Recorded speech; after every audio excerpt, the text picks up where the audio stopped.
Hello students, हमने last lecture में under solution of triangle sine rule तक complete किया था। अभी हम कौन सा वाला टॉपिक कोसाइन रूल कंप्लीट करेंगे। सो कोसाइन रूल के 3 फॉर्मेट होते हैं। तो यहां पर लिखे हुए मैंने वाले ए स्क्वायर, ये जो स्मॉल ए स्मॉल बी और स्मॉल सी है that is sides. Small a square is equal to b square plus c square और both are sides, then 2 twice of b सी, दोनों साइड से एंड कॉस ए। ऐसे ये भी 2 other format है। इनको प्रूव करने के लिए हमें इस फिगर की रिक्वायरमेंट होगी। ये फिगर मैंने कैसे बनाया है, ए बी सी एक ट्राइंगल लिया है मैंने। आपको याद होगा ट्राइंगल जब हमने साइन रूल जब किया था, नहीं पोलर कोऑर्डिनेट जब किए थे, पोलर कोऑर्डिनेट में एक हमने ओ एक पोल लिया था और एक ऐसे हमने रेडियस वेक्टर बनाया था। तो आप इसको रेडियस वेक्टर कंसीडर कीजिएगा, किसको, ए सी को एक रेडियस वेक्टर कंसीडर करिएगा। जब मैं आगे समझाऊंगा तो मैं उसमें एक इसका कनेक्शन करूंगा कि ये एक रेडियस वेक्टर। क्लियर हो गया? ओके। अभी यहां पर जो मैंने ट्राइंगल बनाया है, यहां पर ए को मैंने ओरिजिन पे लिया है, ये हमारा ओरिजिन हो गया, ठीक है। और सी यहां पर प्लॉटिंग, जो हमारा वहां पर क्या था, पी पॉइंट था, ठीक है। सो ये पी पॉइंट है, तो इसके मैंने कार्टेशियन नहीं पोलर कोऑर्डिनेट लिखे। ऑफ कोर्स कार्टेशियन और पोलर कोऑर्डिनेट में आपको रिलेशन मालूम है, ठीक है। तो यहां पर ये जो ट्राइंगल के वर्टिसेस है मैंने इसके कोऑर्डिनेट लिखे हुए हैं, बी सी कॉमा 0 है। तो यहां पर बी सी, क्योंकि ये सी डिस्टेंस हो गया ना यहां पर, और आपको ये याद है हम जब ट्राइंगल बनाते हैं तो एंगल जो होता है उसी के अपोजिट उसकी साइड स्मॉल लेटर में लिखते हैं। क्लियर हो गया? ऐसे ये एंगल है तो इसके अपोजिट स्मॉल बी होगा, वो साइड हो गई। ऐसे एंगल ए है तो इसके अपोजिट स्मॉल एंगल ए हो गया। करेक्ट? ये करने के बाद इनके जो कोऑर्डिनेट है वो भी आप एक बार ध्यान से देख लीजिए। ये आपको क्लियर हो गया, ये भी क्लियर हो गया। और इसमें मैंने किसमें फॉर्म में लिखा हुआ है, पोलर फॉर्म में लिखा है। किसमें? पोलर कोऑर्डिनेट में। आपको याद होगा हमने पोलर कोऑर्डिनेट का फॉर्मूला क्या लिखा था, x is equal to r cos theta, y is equal to r sine theta लिखा था। यहां पर थीटा क्या है, दोनों केस में a है, ठीक है, ये वाला a इसके अगेंस्ट में बना है। आपको ध्यान होगा जब मैंने ये पोलर कोऑर्डिनेट बताया था तो इसको रेडियस वेक्टर बोला था, तो इसलिए ये r को मैं किससे रिप्लेस करूंगा, b। क्लियर हो गया? तो b cos a, तो यहां पर लिखा b cos a and b sin a। y क्या होता है, साइन के टर्म में। तो इसके हमने कोऑर्डिनेट निकाले। ओके, अभी आगे प्रूव करते हैं इसको। अभी प्रूव करने के लिए हमने ये लेफ्ट हैंड साइड लिखेंगे। क्या है, लेफ्ट हैंड साइड। तो अगर मैंने यहां लेफ्ट हैंड साइड लिखा a स्क्वायर a, इसमें एक और हम ऐड करना चाहेंगे, यूजुअल नोटेशन। जैसे अगर मैंने यहां पर BC लिखा, BC का लेंथ क्या होगा, BC होगा। Measure of length BC will be BC, but BC को हम किससे रिप्रेजेंट करेंगे, आप ध्यान दीजिएगा, यहां स्मॉल a। ऐसे ही लेंथ ऑफ AC को हम किससे, AC, और लेकिन इसको स्मॉल b से। सिमिलरली एक और जो होगा, BC हो गया, AC हो गया, और क्या बाकी रहा, AB को हम AB लिखेंगे, ये मेजर ऑफ लेंथ, यहां पर AB हो गया, और यहां पर हम C लिखेंगे। ये यूजुअल नोटेशन बोलते हैं इसको, यूजुअल नोटेशन। ओके, ये लिखने के बाद अब जो a स्क्वायर मैंने क्यों बताया, क्योंकि यहां पर a स्क्वायर मतलब BC स्क्वायर हो जाएगा। तो अगर मैं यहां पर इसको आगे लिखता हूं, this is equal to BC square लिख सकता हूं, B एंड C। अब B एंड C में डिस्टेंस फॉर्मूला यूज करेंगे। डिस्टेंस फॉर्मूला क्या होता है ना, डिस्टेंस फॉर्मूला में दोनों कोऑर्डिनेट यूज करेंगे। दोनों कोऑर्डिनेट के लिए क्या कर सकते हैं, C minus B cos A, ठीक है। फर्स्ट x2 माइनस x1, तो यहां पर ये x1 y1, x2 y2 को मैं लिख देता हूं, x2 y2 हो गया, और इसको हम x1 और y1 कंसीडर कर सकते हैं। और यहां पर लिख सकते हैं, मैंने कौन सा माना, ये, तो इसको मैं x1 और y1 लिख सकता हूं, और इसको मैं x2 और y1। तो x2 माइनस x1 करेंगे डिस्टेंस फॉर्मूला में, तो क्या आएगा, x2 b cos a minus, वहां पर b cos a, तो b cos a माइनस क्या है यहां पर, c, ठीक है। एक ये हो गया स्क्वायर है, ठीक है, अंडर रूट नहीं लगाऊंगा मैं, plus y2 minus y1, y2 क्या हो गया, b sin a, बहुत इजी है। और फिर क्या है, वो 0 है यहां पर, b sin a minus 0 whole square. अब अगर इसको ओपन करके देखेंगे, बिल्कुल यही फॉर्मूला आएगा। इसको अगर ओपन करते हैं क्या लिखेंगे, b square cos square a minus C square minus की प्लस आएगा, -2bc cos a plus b² sin square a, ये आ गया। क्लियर हो गया। अब अगर इन दोनों टर्म्स को आप देखेंगे तो बी स्क्वायर कॉमन हो गया, तो बी स्क्वायर यहां पर cos square a plus sine square a लिखा, बाकी जो बचा है वो हम एज इट इज लिखेंगे। क्या क्या है हमारे पास बैलेंस, एक सी स्क्वायर है तो यहां पर सी स्क्वायर लिख दिया, -2bc cos a लिखा, और इस दोनों टर्म्स में हमने कॉमन लिया, तो ये आइडेंटिटी यूज किया, तो आइडेंटिटी में ये 1 हो जाता है, plus c square -2bc cos a हो गया। अब अगर आगे सॉल्व करते हैं, b square plus c square -2bc cos a हो जाता है, तो हो गया ना प्रूव। सिमिलरली हम अगर इसको बी स्क्वायर बोलते हैं, क्या मैंने फर्स्ट पार्ट प्रूव किया है, अगर मैं इसको बी स्क्वायर लेता हूं तो बी स्क्वायर मैंने यहां बी स्क्वायर लिखा, बी का क्या है यहां पर आप देख सकते हैं क्या है, AC, इसको मैं AC स्क्वायर लिख सकता हूं, और उसी के अकॉर्डिंग हम इसको अगर आगे सॉल्व करेंगे तो हमारा आंसर हो जाएगा।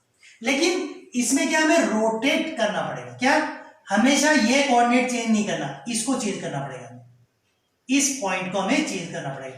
एक बार हमें बी लेना पड़ेगा, जैसे अभी हमने सी लिया ना प्रूव करने के लिए, ठीक है। देखो आपने ध्यान दिया होगा, हमने जब ए स्क्वायर को जब प्रूव किया तो यहां पर BC लिया, तो BC में ये BC हुआ A, अगर यहां पर B हुआ तो यहां पर अपोजिट क्या होना चाहिए, A एंड C होना चाहिए, उसी से प्रूव होगा, इस वाले फॉर्मूले से, मतलब इसको ट्राइंगल के वर्टाइसेस चेंज करने पड़ेंगे।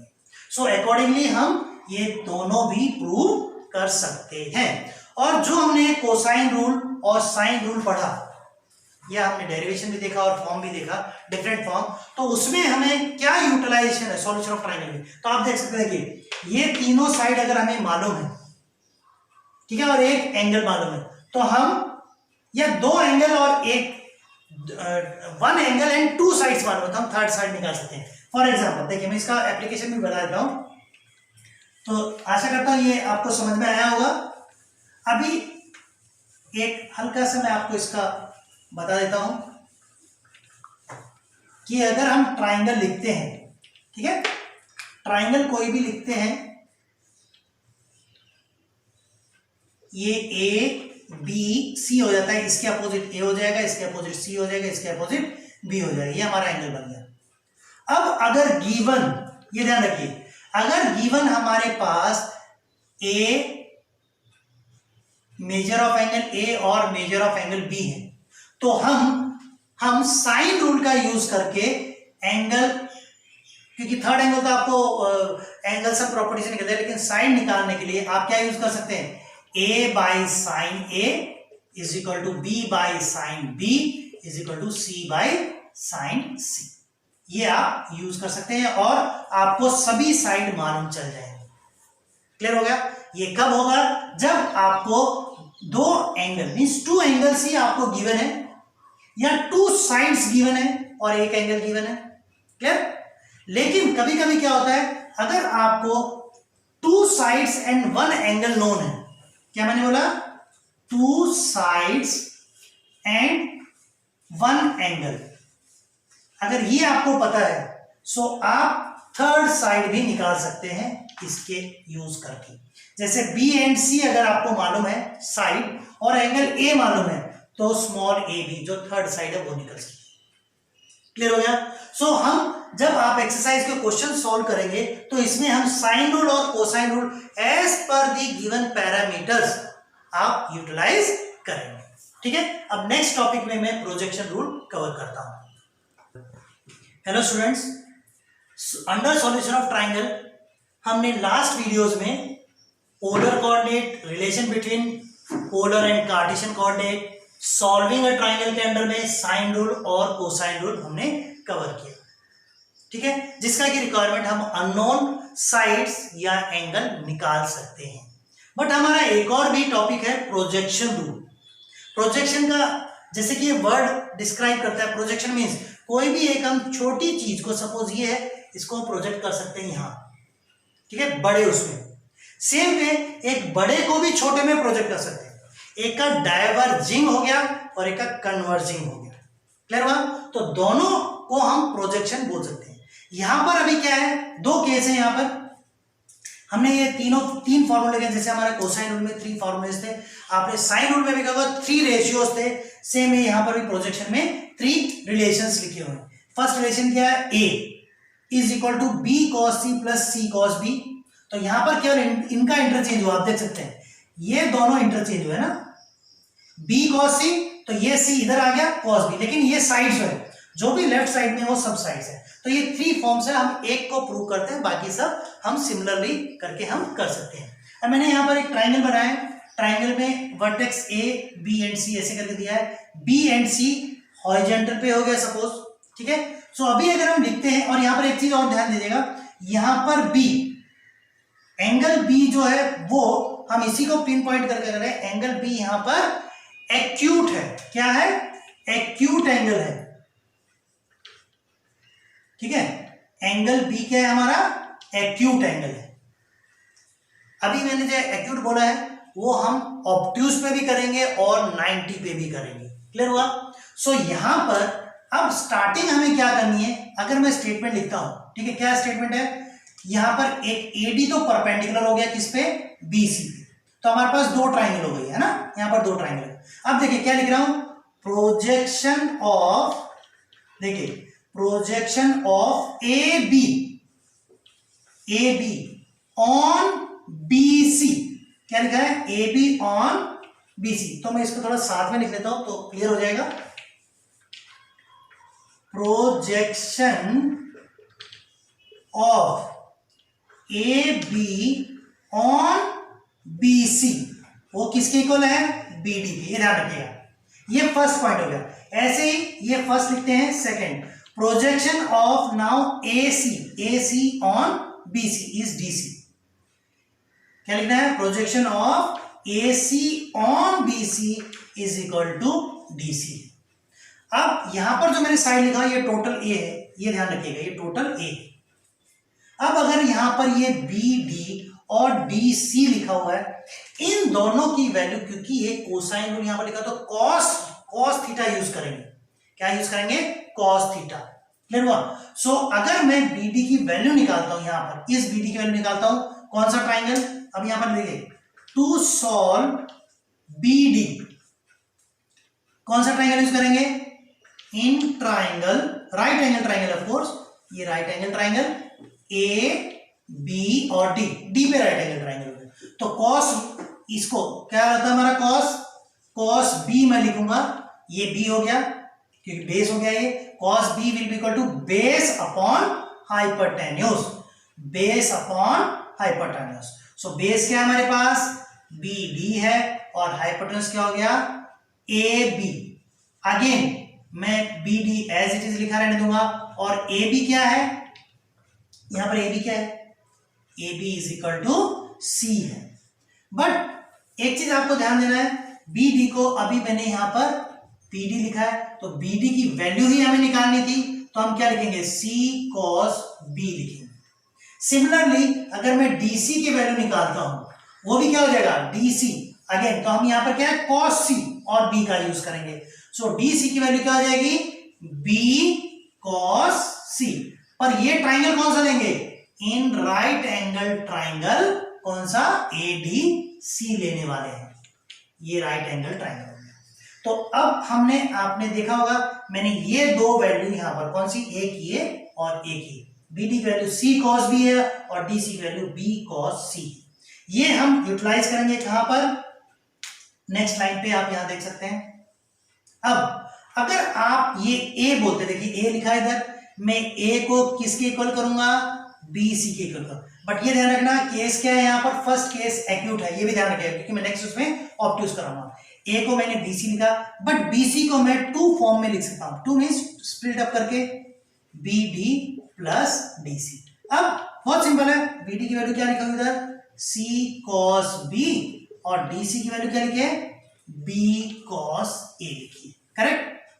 ये हो गया, देखिए proof, B A is equal to C cos B, तो सी कॉस बी है and B cos B, D सी की वैल्यू, सॉरी यहां पर राउंड के मैंने सी रहेगा, ठीक है, ये सी हो गया, क्लियर है, दोनों वैल्यू करेक्ट है। सो सिमिलरली हम दूसरा भी, सेकेंड एंड थर्ड भी हम प्रूव कर सकते हैं। क्लियर हो गया? ओके, नाउ नेक्स्ट उसमें क्या है, नेक्स्ट उसमें ये तो एक्यूट था, अभी हम ऑब्ट्यूज में करेंगे। तो ऑब्ट्यूज में जस्ट थोड़ा सा मुझे फिगर चेंज करना है, तो मैं फिगर चेंज कर देता हूं, ज्यादा देर नहीं लगेगी। तो फिगर में, इसी फिगर को मैं थोड़ा यहां करके, ये 90 डिग्री इधर रहेगा ताकि आपको आइडिया रहेगा। ये मैंने यहां पर ऐसे लिखा है, ये बी हो गया, करेक्ट? यहां बी चला जाता है। अब इस बी को आप देख सकते हैं, ये हो जाता है ऑब्ट्यूज, ये सी रहेगा, ये ए रहेगा, और कोई चेंज नहीं हुआ। क्लियर हो गया? यहां पर ये 90 डिग्री होगा, तो इससे आपको आइडिया लग जाएगा ये बी इज ऑब्ट्यूज। तो सेकंड केस क्या है, मैं ये सेकंड केस यहां पर सेकंड केस ऑब्ट्यूज कर देता हूं। ऑब्ट्यूज में कौन से एंगल से कंसर्न है, एंगल बी से कंसर्न है। ओके, अब सेम चीज यहां पर, ये बी सी है लेकिन डी वहीं पर ही है, ठीक है? ये डी अल्टीट्यूड पे ही है, देखिए। बट अब जो हमने ये बी सी ए कंसीडर किया था, यहां पर भी ये भी ए ही कंसीडर करेंगे। डन? ओके, अभी जब हम इसको प्रोसेस करते हैं, अगेन सेम चीज हम लिखने वाले, projection of A on B C and projection of A C on, projection of A B on B C and projection of A C on B सी, दोनों ही चीज हम वापिस वही लिखने वाले हैं। तो अगर हम लिखते हैं projection of, correct, A B on A, projection of, यहां पर लिखेंगे ए बी, तो ये ए बी हो गया, तो ए बी का हम क्या लिखेंगे, सी लिख सकते हैं इधर, स्मॉल सी, और इसको हम बी लिख सकते हैं। ये भी लिखना बहुत जरूरी है। तो ये साइड्स हो गए और ये एंगल हो गए, करेक्ट? तो यहां पर projection of A B on B C अगर लिखते हैं तो वापिस हमें क्या लिखना है, बी डी लिखना है, तो ये बी डी हो गया। और सिमिलरली नेक्स्ट उसमें projection of A C, again इस ए सी का फिर से हमें क्या लिखना है, क्या लिखना है, इस ए सी का क्या प्रोजेक्शन हो गया, क्या हो गया बच्चों, प्रोजेक्शन।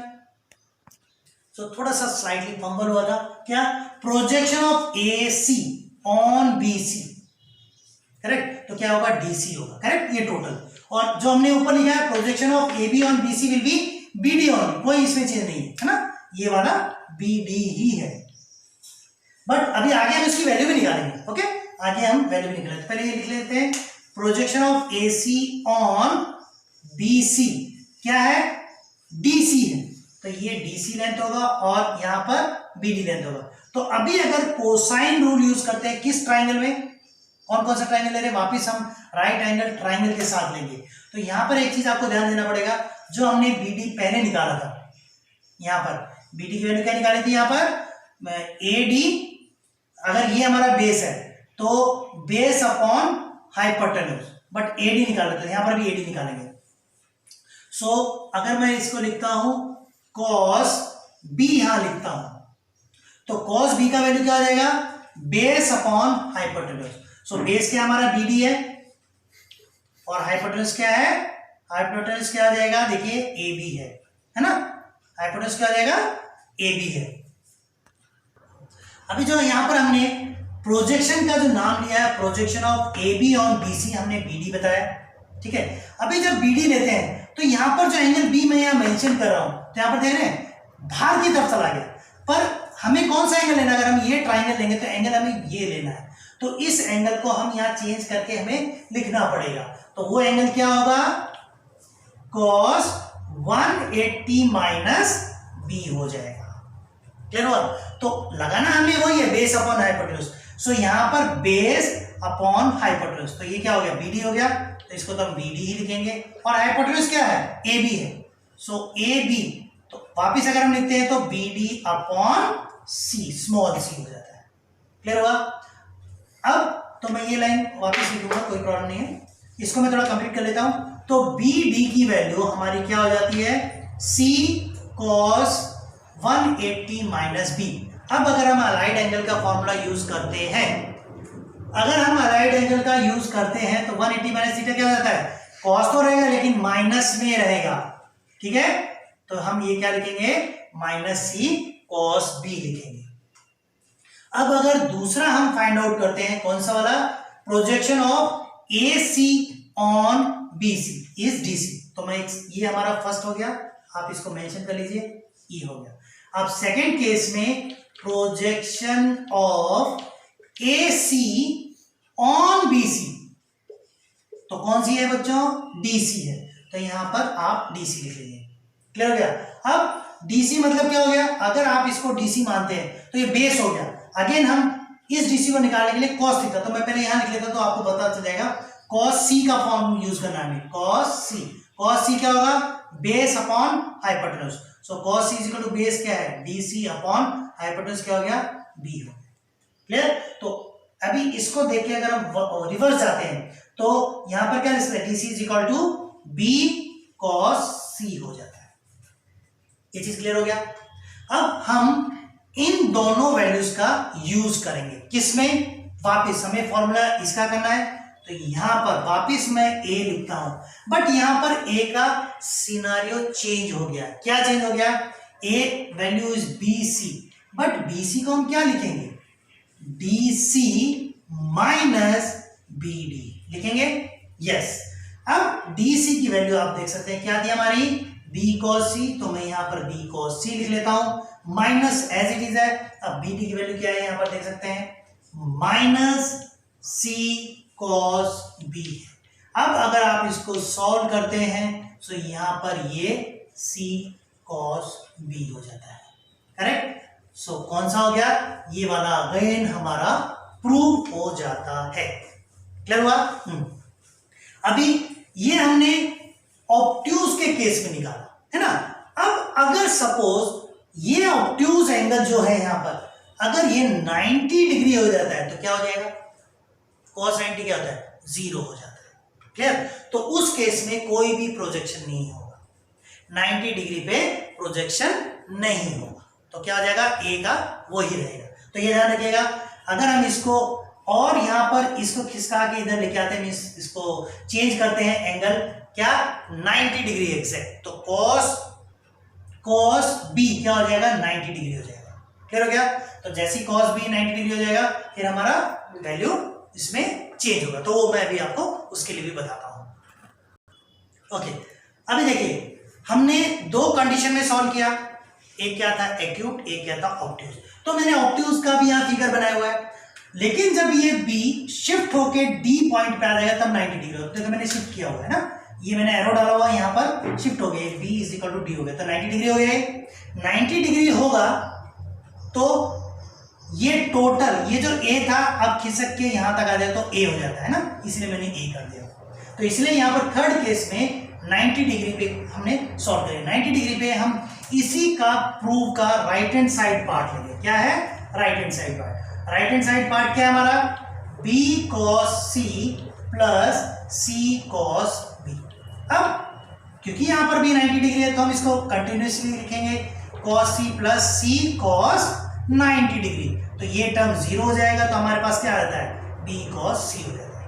अब अगर बी कॉस सी, क्योंकि ये वाला हमारा साइड क्या है? यहां पर ये बी है, ये वाला क्या है? ये सी है और ये ए तो है, तो यहां पर वही चीज लिखेंगे, ये बी है और ये सी हो गया और ये ए हो गया ना, ये तो ए लिखा हुआ। ओके, अब बी कॉस सी, तो यहां पर देखिए बी कॉस सी, क्लियर हो गया? बी कॉस सी क्या हो जाता है? देखिए बी सी हो जाता है।